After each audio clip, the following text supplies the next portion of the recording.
তো বন্ধুরা, তোমরা তো আগের ইউটিউব চ্যানেলের বিষয়ে জানতে চাও, তো সবাই ভিডিওটা এনজয় করো। চলো গাইস।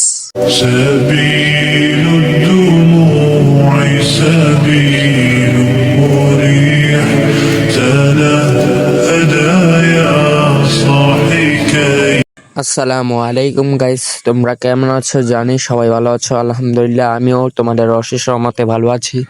তো তোমরা সামথিং সবাই জানতে চাও, আমার আগে কি আমি ব্যাক আসছিলাম নাকি ছিলাম না। তো আমার আগের একটা ইউটিউব চ্যানেল ছিল, ওইটা সামথিং 37,000 সাবস্ক্রাইব ছিল, এটা ব্যান্ড হয়ে গেছিল। এরপর কিছু মানুষ আমাকে মনে করো ইনবক্সে মেসেজ করছিল এবং সামথিং সব জায়গায় মেসেজ করছিল। আমি ব্যাক আসি নাই সামথিং 1 বছর 1.5 বছর, মানে 1 বছর হয়েই, 1 বছর 1 মাস 2 মাস ব্যাক আসি নাই। এরপর সামথিং আমার সজীব এবং তাম্বির বন্ধু বলছে, আরে ব্যাক কর।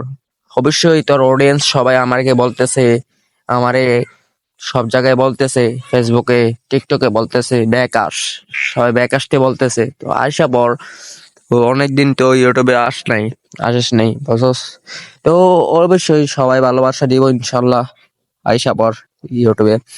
হ্যাঁ আসলাম, আসার পর দেখেন সজীব এবং তাম্বের বন্ধু আমার কি বলে, সবাই একটু শুই না যান। রিফাত বন্ধু, 1 বছরের চেয়েও বেশি তো হয়ে গেল গা, ইউটিউবে ব্যাক করস না। অডিয়েন্স চায় এখন ব্যাক কর।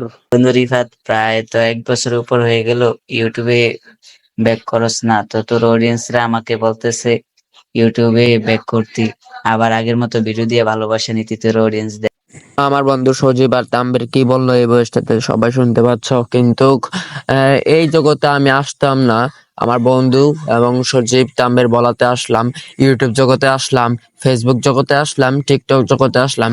তো আমার ইউটিউবে মনে করো 260টা সাবস্ক্রাইব হয়ে গেছে এবং ফেসবুকে 2,000 ফলোয়ার্স হয়ে গেছে। তো আর টিকটকে 10K লাইক হয়ে গেছে সামথিং। তো সবাই এভাবে ভালোবাসা দিয়ে যাও, আর অনেকে দেখলাম উইশ করলো। এইভাবে সবাই ভালোবাসা দিয়ে যাও, নেক্সটে আরো ভালো ভালো ভিডিও পাইবা। এবং কি ভিডিও পেতে চাও সবাই কমেন্টে বলে যাও। আর আগের ইউটিউব চ্যানেলে যেমন তোমাদের 7,000 সাবস্ক্রাইব ছিল, ভিডিও ছাড়ার সাথে সাথে মনে করো 2,000 5,000 10,000 কম ভিউ যাইতো এবং লাইক কমেন্ট ভালোই পড়তো। এইভাবে সবাই ভালোবাসা দিয়ে যাও, আর সবাই নেক্সটে ভালো ভালো ভিডিও পাবে ইনশাআল্লাহ। সবাই ভালো থাকো, সুস্থ থাকো, আল্লাহ হাফেজ।